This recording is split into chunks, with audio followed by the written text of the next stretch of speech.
बिस्मिल्लाहिर्रहमानिर्रहीम अस्सलाम वालेकुम जी बच्चों, क्या हाल है आपके। लो जी बच्चों, ये चैप्टर नंबर 12 उसके जो रिमेनिंग सवाल हैं वो हम करने लगे हैं इसके अंदर न्यूमेरिकल्स। और पार्ट 1 जो है वो बना हुआ है, उसके अंदर ज़्यादातर सवाल उसके अंदर ही हैं। बाकी जो रह गए हैं सवाल वो हम इसमें कर रहे हैं ताकि चैप्टर कंप्लीट हो सके। तो देखते हैं इसमें क्या चीज़ है। तो ये 12.6 वाला सवाल रहता था क्योंकि पहले 5 जो हैं वो पार्ट 1 में हमने किए हैं पिछली वीडियो के अंदर। तो चलें इसको देखते हैं।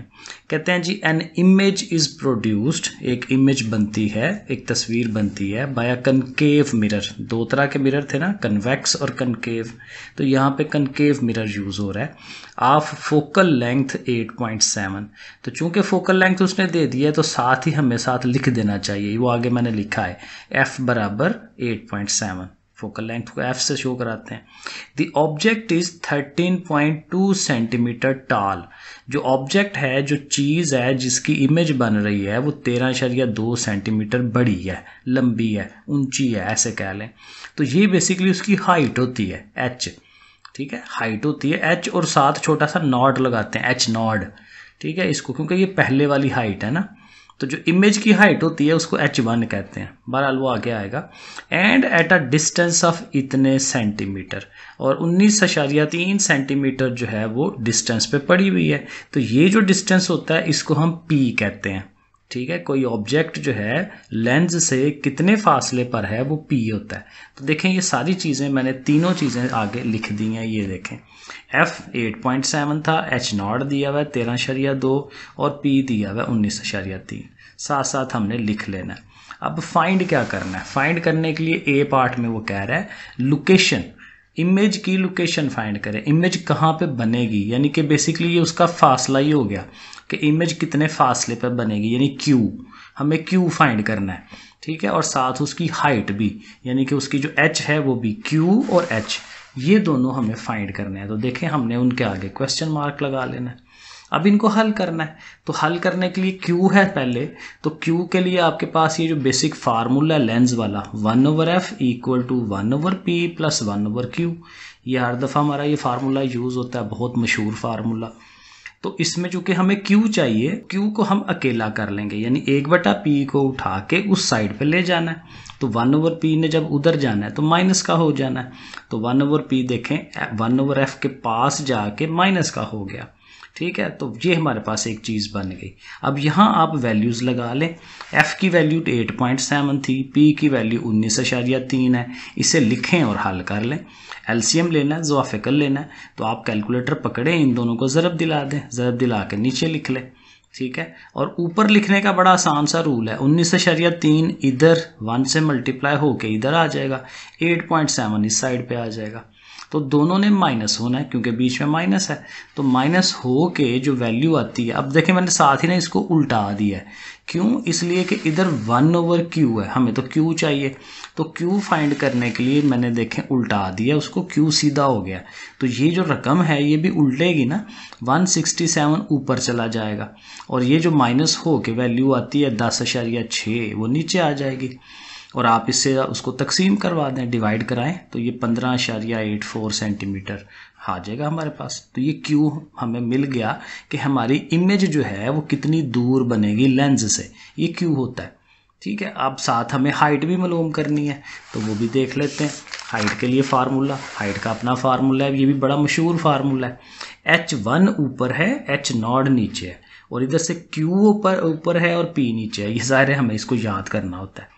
तो चूंकि हमें h1 चाहिए, यानी इमेज का जो हाइट है उसकी ऊंचाई जो है वो हमें चाहिए, तो h नॉट इधर डिवाइड हो रहा है ना, उधर जाके मल्टीप्लाई होगा।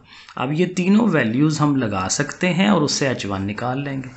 तो q की वैल्यू तो अभी हमने फाइंड की है 15.84, और p की वैल्यू पहले से हमें सवाल के अंदर मौजूद है, और h नॉट उसने जो कहा था कि हमारा जो ऑब्जेक्ट है वो इतना ऊंचा है, तो वो 13.2 हो जाएगा। तो जस्ट कैलकुलेटर पकड़ें, इन दोनों को ज़रब दिलाएं, वो ये 209 समथिंग आएगा, और 19.3 से डिवाइड करा दें तो h1 भी पता चल गया 10.83, 10.83। ठीक हो गया। तो ये ए पार्ट हमने इसको कर लिया। अब उसने कहा हुआ है कि अब आपने हाइट दोबारा मालूम करनी है, इमेज की हाइट मालूम करनी है, लेकिन अब क्या है कि जो हमारा ऑब्जेक्ट है ना वो डबल डिस्टेंस पे पड़ा हुआ है। ठीक है, जितना भी डिस्टेंस था ना 19.3 उससे डबल है, तो डबल का मतलब 2 से ज़रब दिला दें तो P की वैल्यू हमारी तब्दील हो जाएगी। सवाल सारा वही रहेगा, P की वैल्यू 2 से ज़रब देने से 38.6 हो जाएगी। अब दोबारा से हम वही फार्मूला ये हम लिख रहे हैं, ठीक है, H0 फिर उधर जा रहा है। तो अब देखें वही Q की वैल्यू, वही हमारी जो H0 है उसकी वैल्यू, लेकिन P की वैल्यू जो नीचे है वो अब 38 हो गई है, वरना वो 19 थी। तो अब उसी तरह से करना है, इन दोनों को ज़रब दिला दें और 38.6 से डिवाइड करा दें। तो डिवाइड करके अब जो आएगा वो उसकी जो हाइट है इमेज की वो 5.42 बनेगी, यानी हाइट अब कम हो जाएगी, इमेज छोटी बनेगी, क्योंकि वो जो बॉडी है वो मिरर से थोड़ा डिस्टेंस पे चली गई है, डबल फासले पे पीछे चली गई है, तो इसलिए इमेज जो है वो छोटी बननी है, 5.42 समथिंग। तो ये हमारा आंसर हो गया। अब आ जाएं 12.7 पे। इसमें क्या कहता है, कहते हैं जी Nabila uses a concave mirror, यहाँ पे भी कनकेव मिरर यूज हो रहा है। व्हेन अप्लाइंग मेकअप, मेकअप करने के लिए ज़ाहिर है शीशे के आगे खड़ी हुई हैं। The mirror has a radius of curvature, अब यहाँ एक नई चीज़ उसने दे दी है, रेडियस ऑफ कर्वेचर जो है वो 38 सेंटीमीटर है। तो हमने साथ लिख लेना है, ठीक है, सवाल जब लिखा हुआ है ना उसके साथ जो जो इन्फॉर्मेशन आती है साथ साथ लिखते जाएं। Radius of curvature capital R से शो कराते हैं और 38 सेंटीमीटर लिख लें। आगे क्या और वो कहता है, अब जो फाइंड करने के लिए चीज़ें हैं, ए में कहता है what is the focal length, F हमें फाइंड करना है, ठीक है, कोई बात नहीं कर लेते हैं। फिर कहता है Nabila is located 50 centimetre from the mirror, यानी जो बॉडी है, जो चीज़ है, नबीला जो है जिसकी इमेज बननी है वो 50 सेंटीमीटर दूर खड़ी हुई है। तो ये दोबारा पी हो जाएगा ना हमारा, ऑब्जेक्ट का, चीज़ का शीशे से यानी लेंस से जो फासला होता है वो हमारा पी होता है। तो ये 50 जो सेंटीमीटर है ये पी होना चाहिए, ठीक है। और फिर कहता है where will be the image, image कहाँ बनेगी, यानी ये क्यू फाइंड करने के लिए कह रहा है। और एंड पे कहता है कि इमेज किस तरह की बनेगी। तो चलें बारी बारी हम हल करते चले जाते हैं। तो रेडियस ऑफ कर्वेचर दिया हुआ है, डिस्टेंस ऑफ द ऑब्जेक्ट यानी कि पी उसने वो भी दिया हुआ है, और पहले पार्ट में उसने यही पूछा था कि फोकल लेंथ बताएं। तो फोकल लेंथ का बड़ा आसान सा रूल है कि आपने वो जो रेडियस ऑफ कर्वेचर है ना उसको आपने 2 पे डिवाइड करा देना है। तो ये फार्मूला है सिंपल सा कि रेडियस ऑफ कर्वेचर को 2 पे डिवाइड कराएं, फोकल लेंथ आ जाती है। तो वो 38 थी, 38 को 2 पे डिवाइड कराएं, 19 आ गया। तो फोकल लेंथ कितनी बन गई, 19 सेंटीमीटर। अब एफ भी है हमारे पास और पी भी है, तो इन दोनों को यूज़ करके क्यू निकाल सकते हैं कि इमेज कितनी दूर बन रही है। यही उसने बी पार्ट में पूछा हुआ है। तो देखें आगे हम वो जो फार्मूला है लेंस वाला वो हम यूज़ कर लेंगे, 1/f 1/p 1/q, और अगेन चूँकि हमें q चाहिए तो 1/p उठ के उधर चला जाएगा, माइनस हो जाएगा। सो 1/f माइनस 1/p। तो दोबारा से f और p की वैल्यूज़ लगा देंगे, और चूँकि एलसीएम लेना है 19 और 50 को ज़रब दे के यहाँ लिख लें, 50 इधर आ गया 19 उधर आ गया, बड़ा सिंपल। माइनस कराएं तो 31 हो जाएगा, और चूंकि 1/q है तो उल्टाएं क्योंकि q हमें चाहिए। तो 950 ऊपर चला गया, 31 नीचे आ गया, और 31 से डिवाइड करा लें 30.645। तो ये हमें q मिल जाता है। अब यहाँ वो ये कहता है कि चूंकि आपका ये जो p और q आपने फाइंड किए हैं दोनों पॉजिटिव आए हैं, और ये मैग्निफिकेशन का फार्मूला है, q ऊपर होता है p नीचे होता है। तो Q और P चूंकि दोनों पॉजिटिव हैं तो ये जो चीज़ बनती है मैग्निफिकेशन Q ओवर P ये भी पॉजिटिव बन रही है। तो जब पॉजिटिव बने तो बंदे की जो इमेज बनती है ना वो अपराइट बनती है, सीधी। जैसे हम शीशे के सामने खड़े होते हैं तो हमें ऐसे ही लगता है कि हम बिल्कुल उसके सामने हम भी ऐसे ही खड़े हुए हैं, तो इसको अपराइट कहते हैं। एक होती है इन्वर्टेड जो नीचे की तरफ उल्टी बन रही होती है, तो यहाँ तो उल्टी नहीं बनती है, अपराइट बनती है। तो ये बस इसकी लॉजिक एक लिख देनी है, एक लाइन कि मैग्निफिकेशन चूंकि वो पॉजिटिव बन रही है तो इमेज जो है वो अपराइट ही बनेगी। लो जी 12.11 पे आगे, अब इस सवाल को भी पढ़ के देख लेते हैं।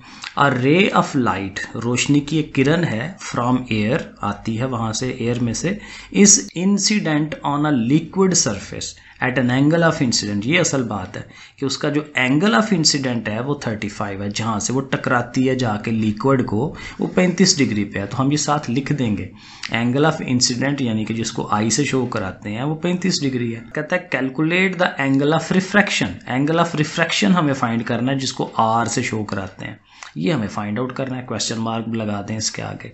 If the refractive index of the liquid is 1.2 1.25। तो रिफ्रैक्टिव इंडेक्स जो है जिसको n से शो कराते हैं वो उसने सवाल में दे दिया 1.25। ठीक है। आल्सो एक तो ज़ाहिर है ये r फाइंड करने के लिए हो गया। Also calculate the critical angle, angle भी फाइंड करना है। तो चलें देखते हैं। एक देखें वो ये कहता है स्नेल्स लॉ है हमारे पास और ये बड़ा इजी सा है। बेसिकली होता ये है कि n होता है यहाँ पे और साइन ऑफ r होता है इस साइड पे। यानी बेसिक फार्मूला है n is equal to sine i over sine r। तो चूंकि हमें r चाहिए तो हमने इधर से साइन r को उठा के ना इधर ले गए हैं और यहाँ पे n होता है उसको इधर ले आए हैं। ठीक है। तो इस तरह से हमारा r ज़रा अकेला हो जाता है। तो r हमें फाइंड करना है तो ये साइन i और n एक तरफ हो जाए। तो ये फार्मूला हमें याद रखना है। अब i angle of incident 35 degree है तो साइन i है साइन 35 यानी कि 35 डिग्री और n जो है 1.25 है तो हम लिख लेंगे। आप कैलकुलेटर पकड़ेंगे और 35 का साइन ले लेंगे तो वो ये वैल्यू बनेगी। ठीक है। जितनी बड़ी वैल्यू लेना उतना आंसर अच्छा आता है। पॉइंट के बाद देखें मैंने 4 वैल्यूज़ ली हैं तो ओवर में 1.25 है। अब इससे भी डिवाइड करा दें तो ये वैल्यू आ जाएगी। और चूंकि हमें r चाहिए, इधर साइन है तो साइन उठ के जब इधर आएगा दूसरी तरफ तो साइन इन्वर्स हो जाता है। इस वैल्यू का हमने साइन इन्वर्स लेना है और जब साइन इन्वर्स कैलकुलेटर पे करेंगे शिफ्ट के साथ साइन दबाएं वो इन्वर्स हो जाता है तो ये 27.31 डिग्रीज बन जाएगा। तो ये हमने एंगल ऑफ रिफ्रैक्शन फाइंड कर लिया। अब उसने वो जो क्रिटिकल एंगल पूछा हुआ है ना वो निकालना है। तो ज़ाहिर है उसका भी अपना एक फार्मूला है। ये फार्मूला है c बराबर sine inverse 1 over n। n जो हमें उसने पीछे दिया हुआ है रिफ्रैक्टिव इंडेक्स तो वो हम लगा लेंगे बस इसके अंदर 1 ओवर 1.25।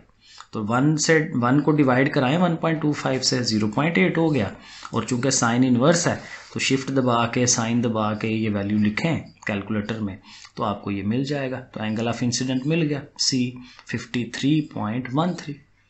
डन हो गया। 12.12 लास्ट क्वेश्चन है इसका, छोटा ही है ज़्यादा बड़ा नहीं है। The power of a convex lens is 5d। अब कनकेव नहीं है कन्वेक्स लेंस है और उसकी जो पावर है वो 5d है। ठीक है। At what distance the object should be place.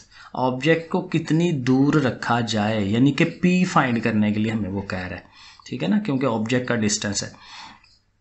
placed from the mirror so that its real and 2 times larger image is formed। उसकी जो इमेज है वो रियल बने और इमेज ओरिजिनल चीज से डबल बने।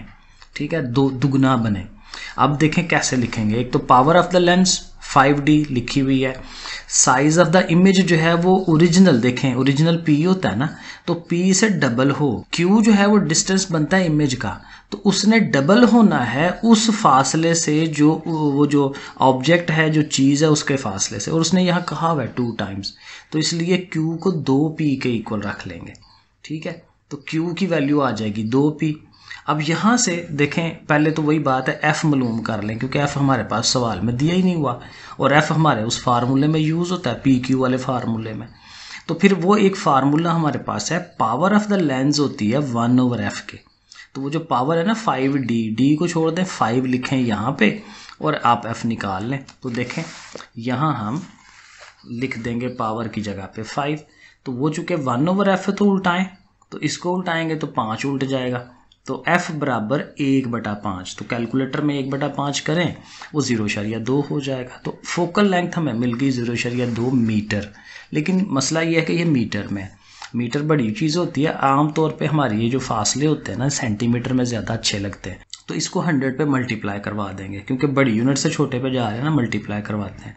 सो 100 से ज़रब देंगे 20 सेंटीमीटर बन जाएगा। अब फोकल लेंथ आ गई है 20 सेंटीमीटर। अब आप अपना वही मशहूर फार्मूला लगाएं 1 over f 1 over p 1 over q। f की वैल्यू तो 20 थी वो लगा ली, p तो खुद ही p है, p तो फाइंड करना है और q जैसे हमने पीछे कहा कि वो 2p के इक्वल है, डबल जो बननी है उसने इमेज ने। ठीक है, तो वो 2p लिखते हैं।